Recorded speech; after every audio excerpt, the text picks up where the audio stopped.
Hi, everybody. Thanks for joining me on this Thursday, September 22nd in the Locker Room. I'm Alan Locher. Comedian Laura High is here today to tell us what it's like to headline one of New York City's top comedy clubs and to talk about her mission to spread awareness on the infertility industry. Laura herself is a sperm donor baby and has found 3 donor-conceived siblings. She uses her social media to advocate for donor-conceived people's rights in a humorous way. She received her BA in theater performance from Nazareth College and has had lead roles on TV shows and national commercials. She performed stand-up comedy at venues like Broadway Comedy Club, Bananas, and headlined Caroline's on Broadway. She has been featured on the New York Comedy Festival and won the Broadly Funny division at the 360 Stand-Up Festival. She is a rising content creator and has gone viral several times on TikTok.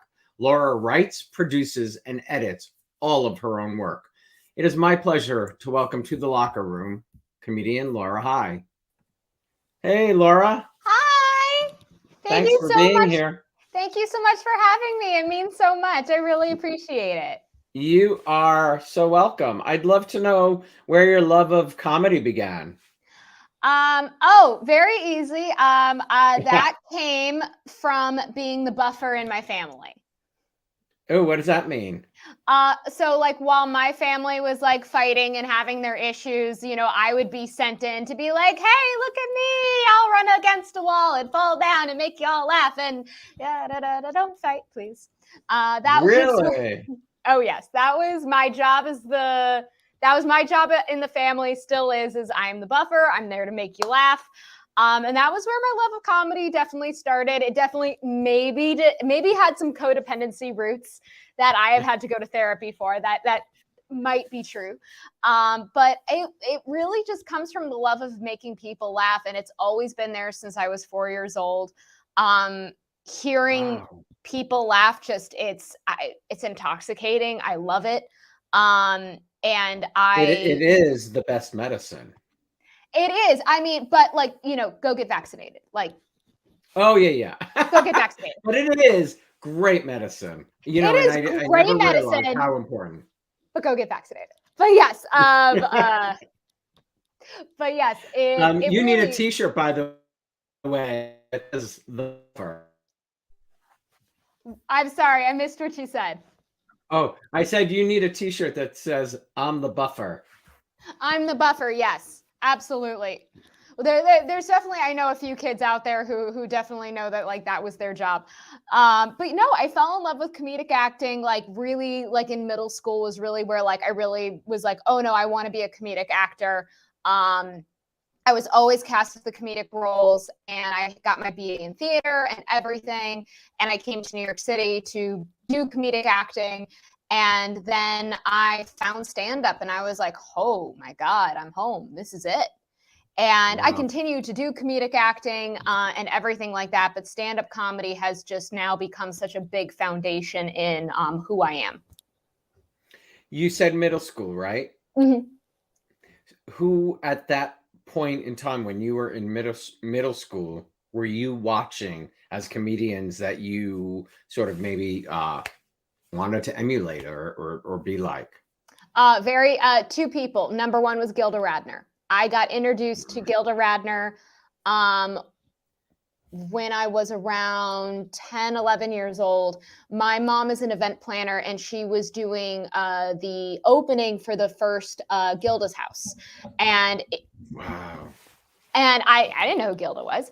And she was just like, well, we're going to show you. And so she sat me in kind of this playroom where all the kids are, and it had the best of Gilda playing. So while she's having her meetings, she sat me in that room and I just watched Gilda for hours. And then I was, the only 10-year-old doing Rosanna Dana impressions. And I was like, this is it. I want to be Gilda Radner. And I memorized the Suit Man commercial, everything. And I would say these things on repeat. And then also somewhere in middle school was where I saw Robin Williams live at the Met for the very first time. And that also was just, what is this? This is incredible. So between Gilda and Robin Williams in middle school, that was the magic. They're not so bad. They are not so bad. I was like, what are people doing? It's incredible. I want to do that. What they did was magic. Absolutely. I mean, I don't think there's a moment that any of us watching Gilda or Robin weren't peeing in our pants, really. Yeah. Oh, brilliant. I mean, you like watch The Nerds with like Gilda and Bill Murray. It's perfect. And like literally anything Robin Williams did was just like, it was always, he was such a unique individual. And it was, again, watching him was just watching an energy source. And my mom even told me when she was pregnant with me, around like 8 or 9 months, is when she saw Robin Williams live at the Met for the first time. So technically, I did see it in utero. And she said she was laughing so much her belly was shaking. And I was like, there it is, Mom. That's what it did. That's what happened. Seriously, that's how it all began. I love that. How it all began, Mom. I love that. I said in the intro, headlining Caroline's on Broadway, being a New Yorker, what was that like for yourself? I've been lucky enough that I've headlined Caroline's twice. And the first time I did, it was a very surreal moment because in high school, I would go to Caroline's and watch these stand-up comedians perform. And in high school, I never thought I was going to do stand-up. I was just like, wow, what are they doing? This is incredible. How do they do that? Watching them interact with the crowd, do crowd work, create these jokes like from nowhere. I was just like, how do they do that? And now I'm headlining Caroline's on Broadway. My poster, my face got to be on that wall. And it was such a surreal moment. And all I could do was think about that 16-year-old girl in that audience going like, oh my God, sweetheart, if you only knew it was ahead of you, you would not believe it. And it was like so much. It's that kind of like that weird moment that you have with your inner child of going like, honey, we did it. You always have this to hold on to, that you did this. What would you say to a 16-year-old who wants to do what you do today? I would say watch as much comedy as you can. Watch as much as you can. Watch as much stand-up, and don't just watch one kind of stand-up. Watch lots of different kinds of stand-up. Because even if something isn't really maybe your type, you're still going to learn from it. But what I would say is you need to fall in love with the work, because being a comedian, I know it's like super goofy and it's super fun. That's what you see on stage and you see the product. It takes so much work. It can take years to craft a one punchline to get it to perfection. And you have to fall in love with the work. You have to fall in love with going to open mics. You have to fall in love with just constantly rewriting and just thinking about that one joke, that one setup. How do I fix it? And you have to love this job from the ground up. It cannot just be about the dessert afterwards. You got to love the vegetables, all of it. 16-year-olds may not like their vegetables too much. But I love that. You were talking about the work and putting the work into. What's your process like in terms of doing that? It's my process is at the mercy of my anxiety disorder typically, and when I like hyperfixate, that's usually, I've just learned to ride hyperfixation. That like, it's like, don't fight it, just go with it. And usually my process is I start getting an anxiety disorder, and I never have to wait too long for an anxiety attack. They come pretty regularly. And usually what ends up happening is I'll get an anxiety disorder and I'll start spiraling around a certain topic. And I've trained my body to get out of an anxiety attack by writing jokes about it. So whatever I'm like continually spiraling around, and it's like I'll keep thinking about this one subject, and it's like that's my signal of like, okay, this is my next subject, this is what it is, this is the next setup right here. And it's like it's always that signal. It's like, okay, no, my mind wants to focus on this, so that's what we're going to do. We are going to focus on it. We're going to write jokes about it. And so then I ride the spiral, and I keep then basically saying like, okay, I'm trying to think of something like of a topic right now. What's a good one right now? Okay, so recently I've had to deal with a lot of anti-Semitism online. I've had to deal with like a lot of those comments. So right now I've been having like, I've been thinking a lot about that spiraling. So now I'm just thinking about like those comments that I get. I'm like, okay, let's talk about them. Let's dig into them. And so it's sort of like if you think about like a little bit of a tornado, I'll be thinking about that person who made that comment about my nose. What does that mean? And then every time it goes around, I'll just like pick off another piece of it. I'll pick up another piece of it, pick off another piece of it. And then those are all going to become the punchlines. And then it's like, and then I have my sort of my list of like all these little things that I've picked off of it. And then we go and then we sort of like focus on it and go like, okay, what can we organize into the punchlines? What is the through line? What is the story that we're trying to tell? What is the end? What is the punchline that we want to get to? And then we kind of stack it up and organize it from there. Wow. And the advice you gave for the 16-year-old to watch as much comedy as they can, do you still to this day do that? I should do it way more than I do. I just saw Patton Oswalt's new special last night, 2 nights ago. I should do it more I watch stand-up comedy all the time because I'm watching it live. So I'm watching like all of my colleagues do it very consistently. Should I be sitting down and watching significantly more specials than I do? Yes, there's just so many of them coming out at the moment. But every time I perform, I'm always watching my colleagues. Okay.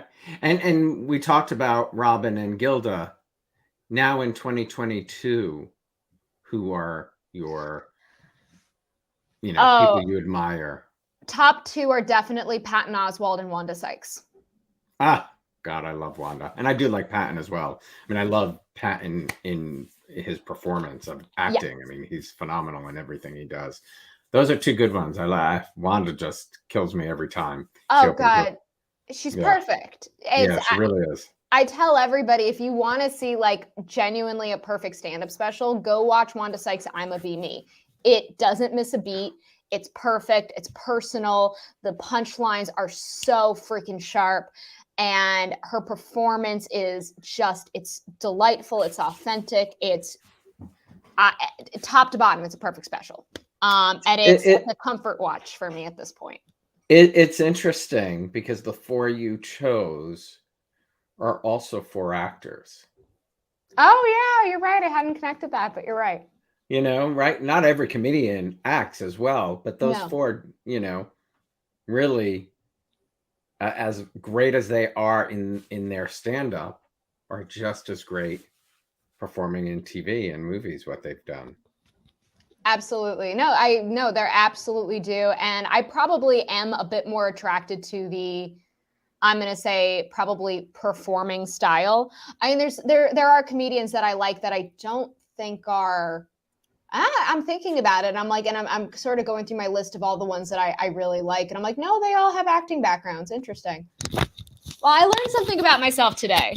I'm so glad. Do you have a venue that you'd love to play sometime? I've never performed at the Laugh Factory. So I would obviously love to do that. Obviously, the big dream is the Comedy Cellar. I haven't worked there yet, but that one is obviously, arguably the hardest club to perform at worldwide. So, that one is, we got that one coming. But definitely the Cellar. I mean, that's where everybody goes and performs. That's, you can hang your hat on that when you get hired there. Okay. So you were the buffer in the family and they knew you were funny. Have they always supported this choice? Supported and tolerated, I think would probably be a good. Which mix. One first? Depends on the relative. I think at one point, when I was 16, I was in Cinderella and I was a stepsister. And I remember my dad was like, oh shit, she's really good. Like that was sort of his cue of like, oh, did you know that she's good? She's actually really good. I think there's a lot of my, like my mom is like insanely supportive. I do have a lot of really supportive relatives, but there are definitely a few that are just like, oh, you're still doing your skits, are ya? Interesting. Okay. Do they get nervous when they're in the audience? No, No, I don't think they do. I think they sort of like watch me like a science exhibit or something. They're just like, interesting. Well, I meant more nervous that, they might be the target. No, I typically leave them alone. My targets are definitely always my parents, but in terms of crowd work, I would never target like people that I know. It always needs to be people I don't know.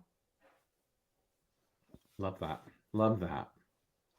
Talk about your childhood besides being the buffer. Where did you grow up? What were you, besides the funny part of you, what were you like as a child?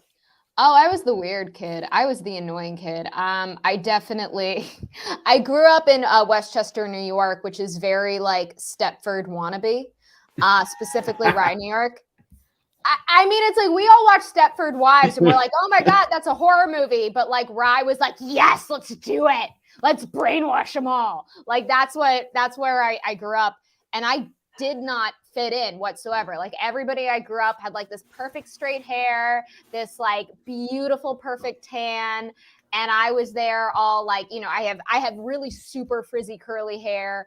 And I hated sports and everyone played lacrosse.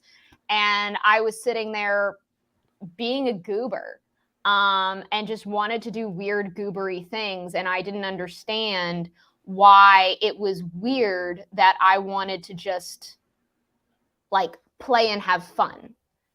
It was all everybody else was looking about like, ooh, but that won't look cool, or like, ooh, image. And for me, I was like, no, put the bucket on my head. Like, why? Like, why can't we do that?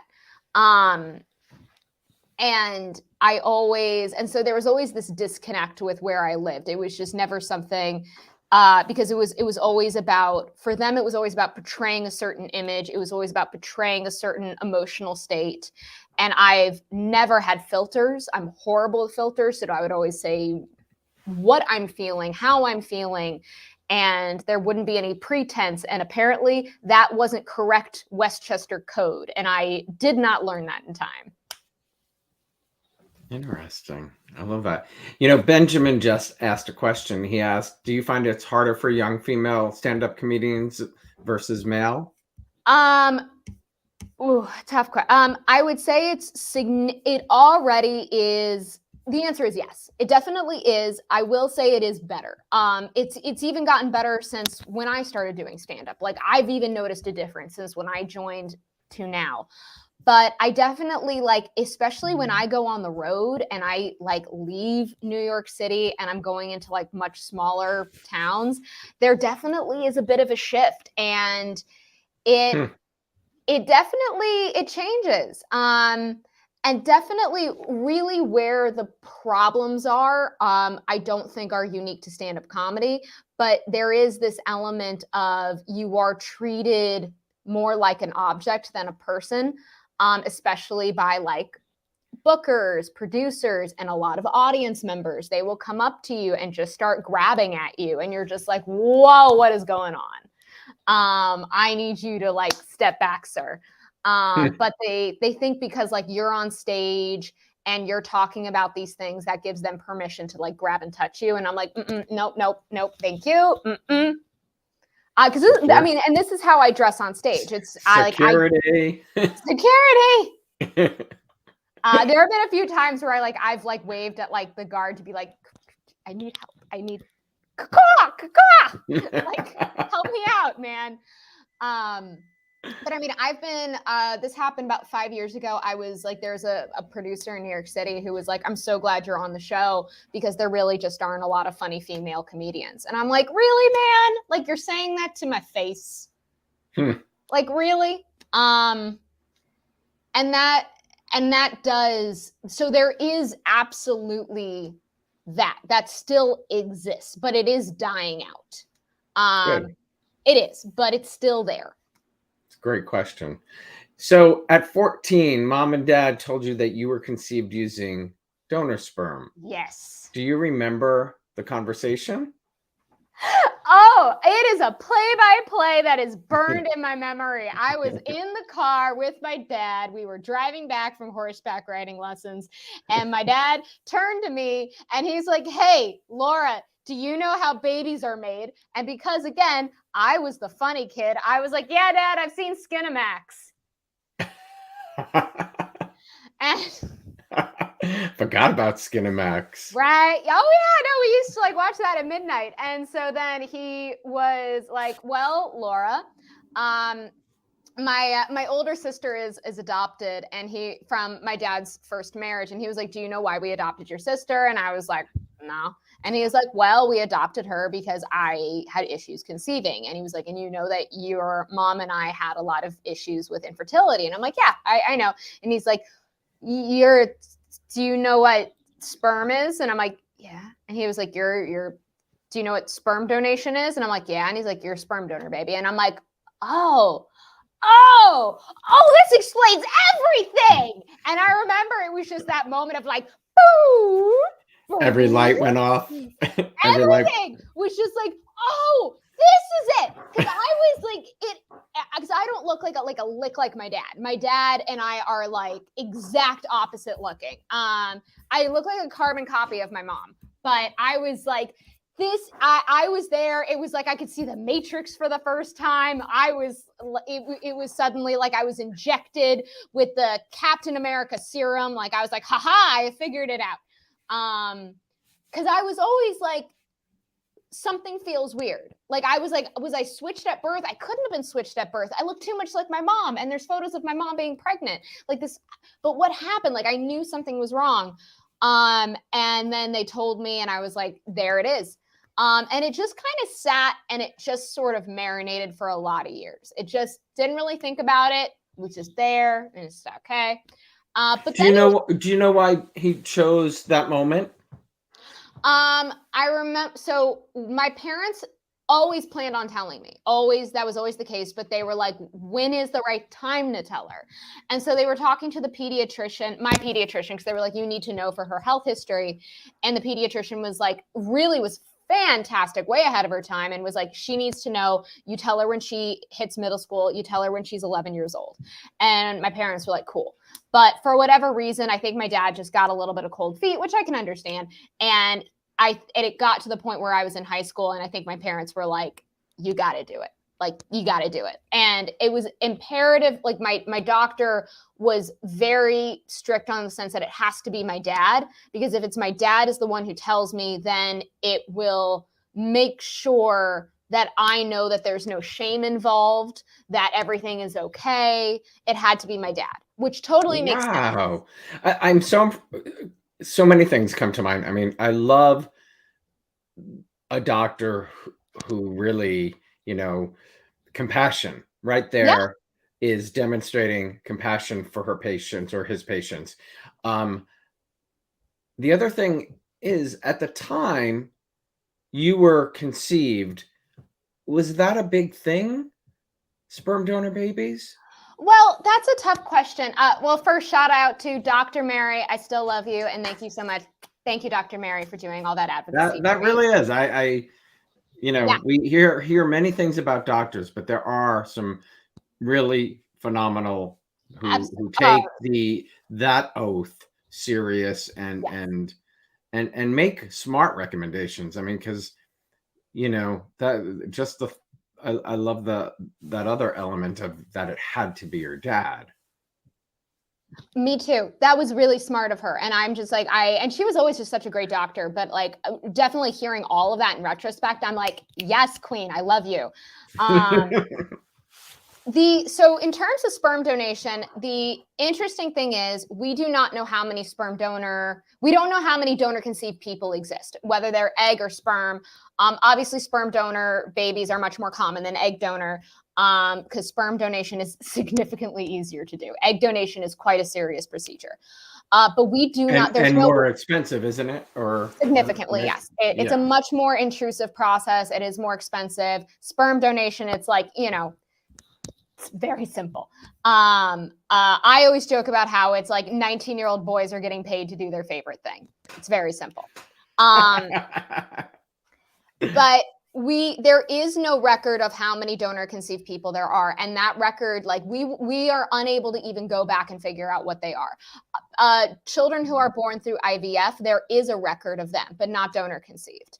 And this is where it gets really tricky, because the infertility industry is the most, and what I've learned throughout the years, is one of the most unregulated branches of medicine.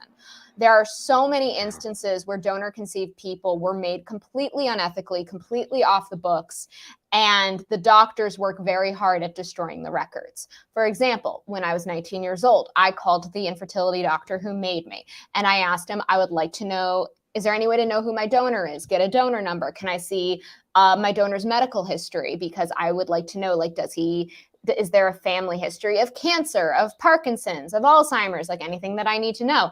And the first thing he told me was like, well, your donor was anonymous. I can't tell you no matter what. And he's like, but the clinic that you came from burnt up in a fire. So all the records were destroyed, including yours. So your records are gone anyway. Which I was like, red flag. I'm like, I'm 19, but I can still recognize, like, red flag. And he was like, but don't worry, your donor doesn't have any history of like cancer or anything like that. We would have never used it if that was the case.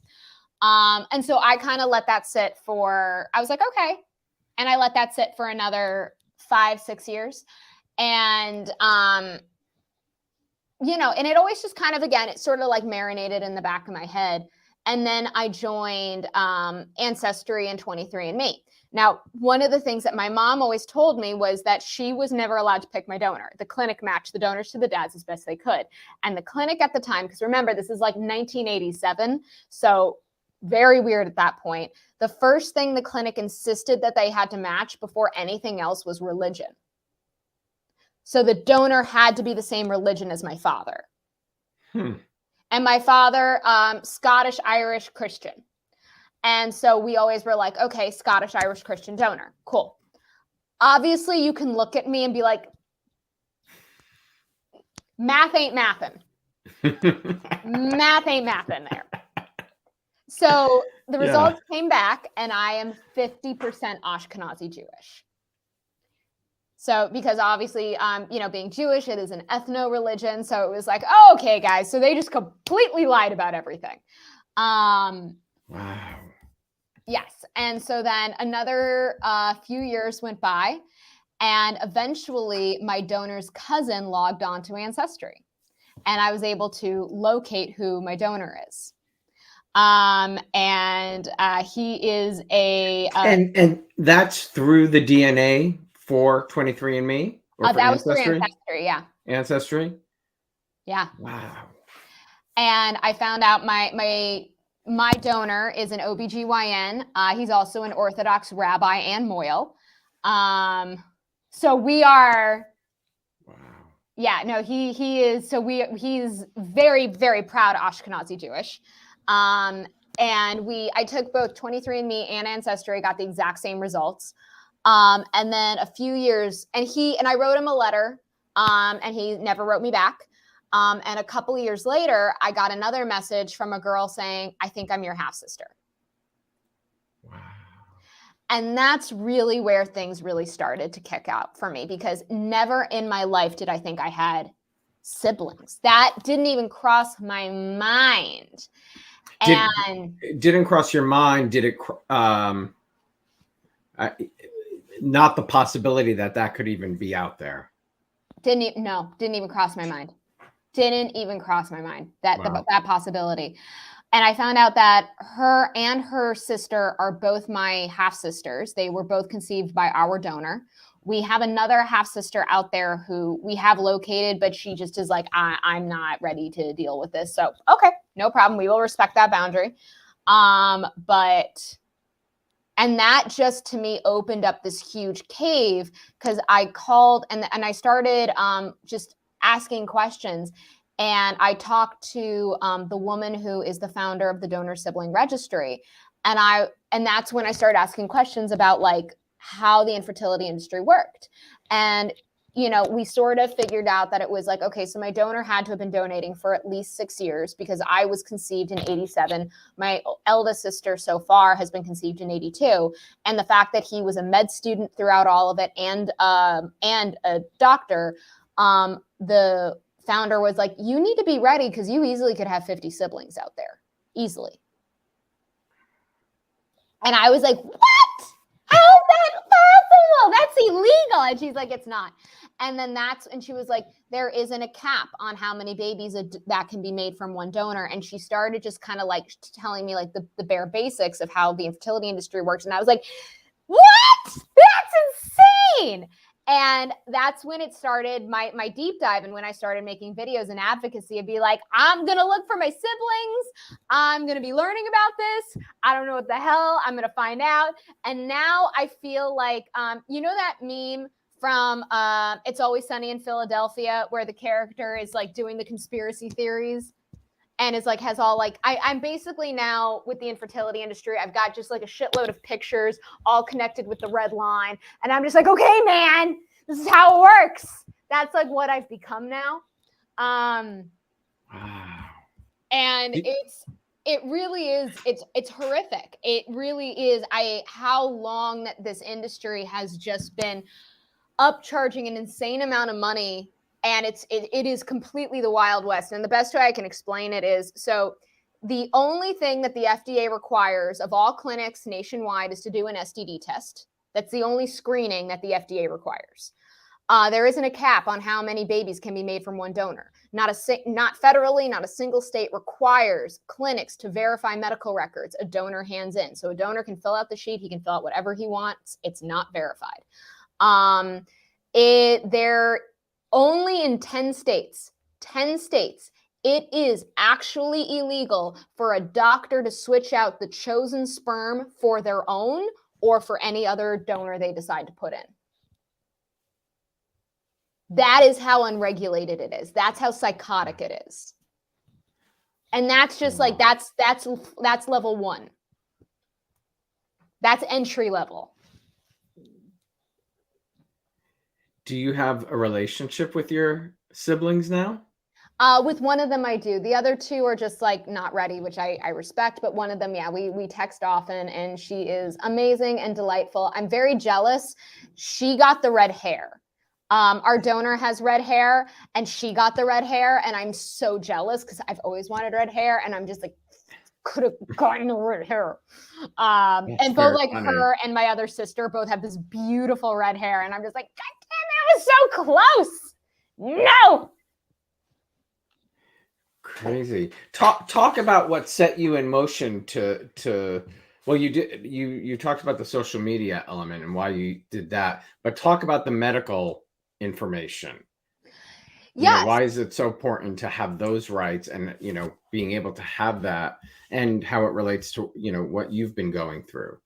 So a donor conceived person is the most affected by donor conception in general, because this is literally the donor conception is, you are making them. So no matter what ends up happening, even though that the donor conceived person is not the patient, the recipient parent is the client, it still affects the donor conceived person the most. And the donor conceived person has the least amount of rights in this equation.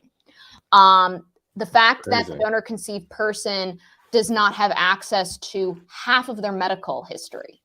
And it's not like this is a bad situation that we're just trying to figure out what are we going to do. This is a very calculated event. This is all measured. It is precise. Everybody signs contracts beforehand. It's not like that information doesn't exist. It's all there. So the fact that the donor is not required to give accurate information, the fact that the donor can see, and even if the donor hands in accurate information, they're 19. Typically when you're 19, you're very healthy. The medical issues don't start popping up until later in life. And the donor conceived child has no access to that updated medical information, even if though it could be life-saving. There are donors who I have talked to who have literally gotten heart attacks, been diagnosed with heart disease, have needed pacemakers in their 30s. And those donors are unable to get that information to the donor conceived children so that they can get the right EKGs, echoes, be pre-screened early for those kinds of things to ensure their safety. That does not exist. So the fact that the infertility industry is profiting off of our lives heavily and saying, go screw yourself, is really tough. And the fact that they don't care about the quality of the life that they're creating, it's like, you know, it's I'm not a Build-A-Bear, I'm a sentient human being. And the fact that there is no responsibility towards the longevity of our life, I find to be very criminal. Other countries have picked up on this and they have fixed it. The UK, Sweden, Netherlands, Germany, Australia, New Zealand, all have put in significantly much better laws and regulations for the donor conceived person. Though all of those countries, all of them are like, we need to make sure this is child focused, since that is the one person in the equation that is the most affected by it, and they are the only person to not consent to this process. We have to make sure that their rights and values are handled first. So I appreciate that. And the United States needs to follow suit, because it has just created devastating repercussions that we are going to be living with for generations. It's incredible. What can people do? What are you doing? What would what is the top thing you'd like to see changed as quickly as possible? I think, well, right. So there's two things that we can do literally right now. So the Donor Conceived Persons Protection Act is being voted on federally, which would require all clinics to verify medical information that a donor hands in. That, to me, pretty basic. It's getting voted on federally. So you can call your local legislator and say, I want the Donor Conceived Persons Protection Act signed now. That's one. Right now, the fertility fraud legislation, which would make it illegal for a doctor to switch out the chosen sperm for their own, is only been passed in 10 states. Give me a second. I can tell you specifically which of those 10 states those are. So if you do not live in those 10 states, please call your local legislator. Okay. So it has been passed in California, Arizona, Utah.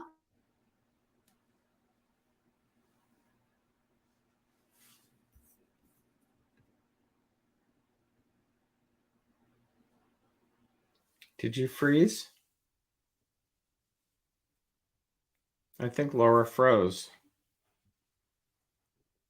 Laura. Laura? Hey. Did you Can you hear me? freeze? Yeah. Okay. I only heard 3 of them, I think. Okay. California, Utah, Colorado, Texas, Florida, Kentucky, Ohio, Iowa. Sorry, I don't have my glasses on. I have a horrible stigmatism. Sorry. It looks like it's just so blurry to me. Hold on. This is there we go. So basically, if you're a dark pink state, it has passed. If you are a light pink state, the fertility fraud legislation has not been passed. So if you're like me and you live in New York, we need to get the fertility fraud legislation passed. So you call your local legislator, you tell them, I want the fertility fraud legislation passed. Crazy. Man, my eyes are horrible. So those are some things that you can do literally right now that are happening. But you can go on to like wearedonorconceived.com. You can check it out and see if there's anything else that you can do in terms of supporting the community. Right now, I'm working with the Donor Conceived Support Group right now. We are starting a fund to help pay for DNA tests for donor conceived people so that they can start connecting with their family members, start actually really learning about their DNA. But I would also say, because I know that a lot of people watching this, you probably know a donor conceived person. Maybe you know a recipient parent, and especially if you know a recipient parent who has not told their child yet that they are donor conceived, really push them to tell them that they are donor conceived, because there are so many donor conceived people who end up finding out by accident. And it's very devastating when the parent does not tell you. Or tells you way later in life. It's a really awful thing to go through. I'm very lucky that did not happen to me. But my three donor conceived siblings that I have found so far, they all found out by accident. So parents, it is not something you're going to be able to hide. Trust me, you can't hide it. Go tell your kid. It's really interesting. I got a message from a fan last night who said that her 8-year-old daughter was born, and she was excited we were doing this today. So awesome. Hello. that really is. I'm just astounded at how it could have gone on for that many years. Yeah. I think there's still very much a stigma around struggling with infertility, and there's nothing to be ashamed about. So many people struggle with infertility. It's so natural. Like it happens. And I do think because of that, people haven't talked about it. Also, a lot of doctors have been trained and tell their patients, do not ever tell your child that they are donor conceived. Don't do that. Take it to your grave. And that's awful and that's criminal. And it's like, and that should be a red flag to parents as well. If your doctor is saying that, you leave. If your doctor is putting it into your contract that you are not allowed to get your child a DNA test, red flag, get out of there right now. Don't use them. And so they've been able to just get away with these things for years, but as DNA, but like single-handedly, 23andMe and Ancestry they're taking this like $8 billion industry down, which is phenomenal to me. So I would say if you have a donor conceived child, register them on the donor sibling registry. If you have a donor number, get them on 23andMe, get them on Ancestry. They need to have that information. They need to connect with their biological family. You also need to compare medical histories to their other donor siblings. If you're able to find, other relatives of your donor, if you're able to connect with your donor to verify medical histories, that's huge. There's a donor conceived person I know who did find their donor, showed the donor profile that their parents were handed, and the donor looked at it and was like, I didn't write any of this. This is not what I handed in. Wow. So it's very important for you to connect and find those people. Because that could make a huge difference in your child's life. And knowing who your child's siblings are. Right now, I'm working on a story with ABC about the infertility industry. And I have already working on this story. I have found within like 1 week of announcing this story, I found 4 sibling pods in the United States that I can verify, I can prove that are over 100 siblings each. In 1 week, I found them. 1 week. And more are pouring in. Like I have more on the back burner that I'm like just waiting to see the evidence for. I'm speechless. 100 siblings 100 each. Yes. Wow. And that's not even the focus of the story. There's a sibling pod there's an alleged sibling pod that I'm currently interviewing that is claiming to have way more than that. Yeah. How did ABC and you come together? They found me, my amazing contact at ABC found me and thought that my material was very interesting. And they learned that I was struggling with some health issues of my own. And they asked if they could do an article about me. And so that's how I kind of started with them. And then when basically what happened was when this story about this massive giant pod kind of fell into my lap, and I got permission to be like, can I call ABC and maybe we could work on this together? Because the idea is to have this, we're hoping that this will end with legislation change. We're hoping that this story will get us to putting a cap on how many babies can be made on one donor. That's the goal here. So I called ABC and they were like, yes, we'd love to do this story. You need a large platform like that, to make change. Yeah. Get people to take notice. 23andMe and Ancestry, how did you, how did that come into your life? Did you ever think when you went to Ancestry that you would find your dad? Sorry, that was my No, no, mistake. no. He's my biological father. Biological, He's my yes. biological. I mean, But he the ain't my donor. dad. I got my dad, but no, no. But that is true. He is, and a lot of people really don't like using that term a donor, but that is what they are. They're That donor is 100, and that's why I apologize. But no. But what I'm saying is, he is my biological father, and people do need to be more comfortable with saying he is my biological father. The infertility industry really likes to disconnect you from your donor and really create this like space when it's like, that's my biological father. Oh no, and it's where in any other instance would we where we would purposely, without any cause, remove a child from their biological family. Right. So right. no, we absolutely, I'm in full favor of using proper terms. Biological father. The fact that I have been kept from my biological family, that I have been kept from my biological siblings my entire life is like really screwed up. It's very weird. My sister, who I've connected with tremendously, we're very upset that we weren't able to have each other our whole lives. That's been really upsetting and hurtful to us. And that's been something we've talked a lot about and that we're still kind of working through. Which is, so interesting too, right? Talking, everything is about having a conversation because, the biological father gave your mom and dad a beautiful child. Mm-hmm. And that is a beautiful thing that It's a beautiful thing that we should be proud of. And like you say, nothing to be ashamed of or embarrassed or any of that. It's such a, I'm saying the word beautiful again, but it's a beautiful opportunity that they provided to your family. Yeah.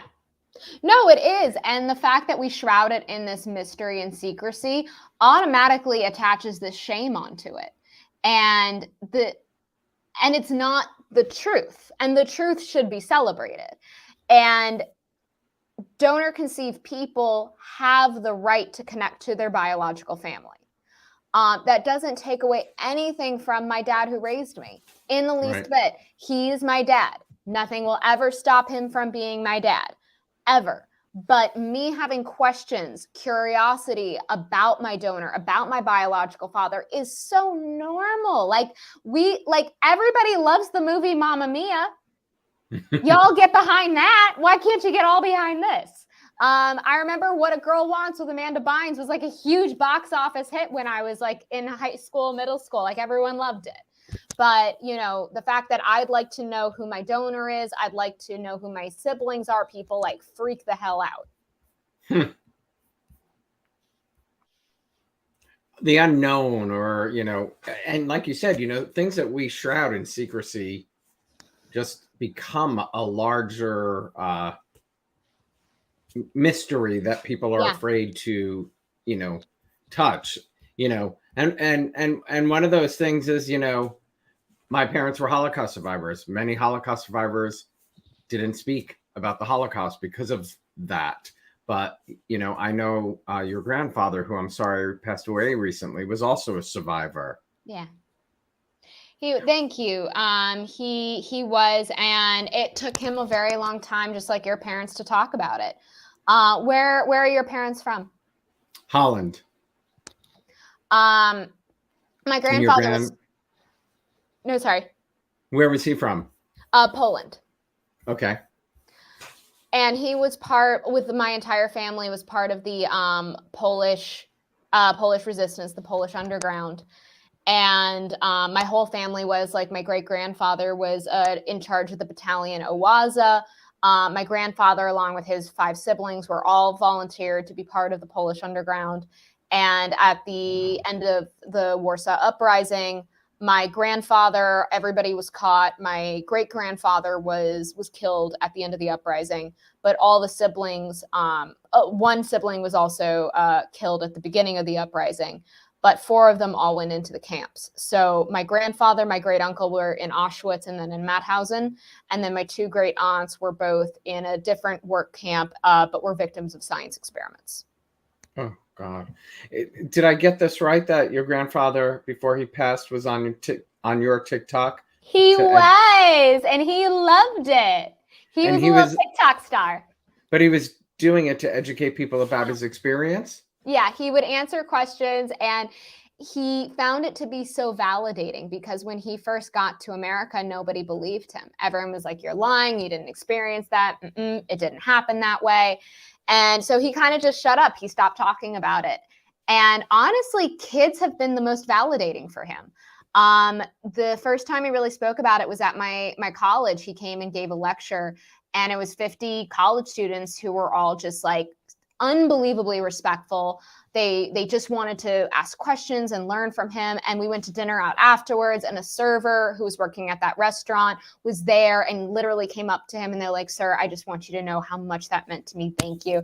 And he was like, worth it, all worth it. And that just meant the world to him. But the fact that he had, like, on TikTok, 15, 16, 17-year-olds asking him questions meant so much. He's never been met with so much validation. He got a question that actually I was unsure of how he was going to react to it. Somebody asked what he ate in the camps. And I was like, I just didn't know how he was going to react. And I was like, Jajusz is grandpa in Polish. I was like, somebody asked this. Do you want to answer it? And he was like, no one has ever asked me that. Yes, I want to answer that one. He was so excited because to him that meant they believe me. They believe me. If they're asking me that kind of question, they believe me. And he loved answering those questions. And I would read him the comments all the time, and it would mean the world to him. And it made him so happy that he could share and help connect and inspire people to read more and to Google more. I love that. Yeah. I love that. You know, what did you yourself learn from him? Oh God, everything. I mean, there's not, there's so much. I was going to make a video about this today. One of the things that I learned from him was perspective.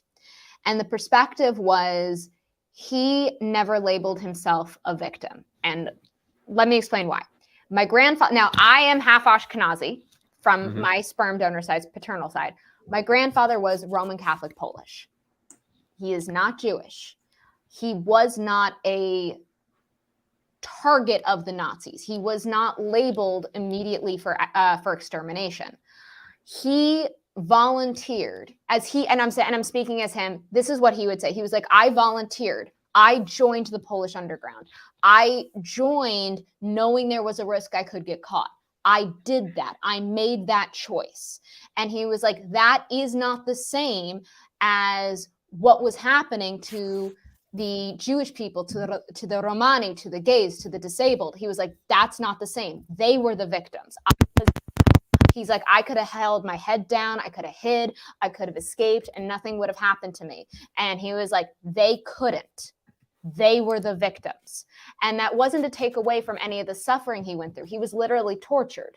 And he still, he would get very upset when people would not acknowledge like what happened to Poland during the war, or like not see what the underground did. He would get very upset at it, but he would always be like, at 14 years old, he could still recognize that there was a privilege he still had. And that is a perspective that I value so much, as to looking beyond your own suffering. And it's not about downplaying your suffering, but it is recognizing that there is a difference. And when there is institutionalized persecution, that needs to be the focus. And that was something that I value so much from him. And when he came to the States and he was dealing with bigotry for being an immigrant, and it was horrible and it was horrific. What he still talked about the most, though, and that upset him the most, was when he came here and he saw the vehement racism. Was like, I remember he would always be like, what are you guys doing? He was like, I remember he would always be like, land of the free, you guys don't even know what freedom is, and you apparently don't care about it. Like, oh my God. Like, he was astounded and horrified by the racism. And yes, he would still get very upset by how he was treated. He did, but he still was like, it's not the same as what they're going through. Still not the same. And that perspective I value so much. And so that was one thing I learned from him, but it was always, and the big thing was, you always stand up. You always stand up. For him, it was a hero dies one death, a coward dies 1,000. He was like, you always choose to stand. There is never an option not to stand. I would not be here without the Dutch Underground. You know, it's a possibility. I mean, they reunited my father with his parents. That's amazing. That's amazing. Yeah. And that's what I learned was no one has the privilege not to stand. And if you are one of the people who has if you have the privilege that you're not the one who's getting persecuted, it is your job to stand. And that is what I always learned from him. It's amazing. Amazing.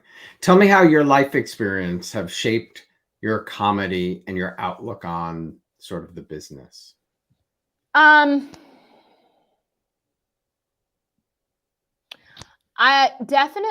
mean, as you would know, when you have a Holocaust survivor in your family dynamic is different. It's different. There is no, like, you grow up with a different energy in the house. And there's like when Auschwitz is discussed at the morning breakfast table, it's different. When you grow up with a family member who has literally seen some of the worst things in humanity ever, your family's a bit different. And so I always grew up with the mentality of shit could always explode. It could all be taken away from you. It can be gone in a flash. You never know. So while you're here, it is pedal to the metal. You do whatever you can to have the life that you want. You chase your dreams, no matter how big, you go after it. Because you do not know when it all is going to go away. Wow. I can't think of a better way to end a show, Laura. That was really amazing. Thank you. Thank you. Thank you. Thank you so much for sharing your story. I hope it helps people. I hope people will go out and do the things you said, call their, local senators and please call your local legislators. Correct. Absolutely. And Laura has a show tonight and Saturday night at the Grizzly Pear in New York, and 2 upcoming shows in Los Angeles on October 21st and 22nd. And you can go to laurahighfive.com for more information. Laura, a pleasure to meet you. It was a pleasure meeting you. Thank you so much for having me on. And thank you to everybody who's watching. I appreciate it. Thanks so much, Laura. Have a great day. Thank you. You too. Bye-bye. Hope you all enjoyed today's show, everybody. Thank you for watching. Thank you, Laura High, for truly sharing your story with us, and I hope you go check Laura out. And tomorrow, don't miss Emmy Award-winning casting director Judy Bly Wilson, who will join me live. If you enjoyed today's show, please hit the like button. Don't forget to subscribe and turn on the notifications for all upcoming shows. And if you are a podcaster and want to listen to The Locker Room, you can download audio versions on your favorite streaming platform. Just search The Locker Room. Have a great afternoon, everybody, and I will see you tomorrow. Thanks for watching.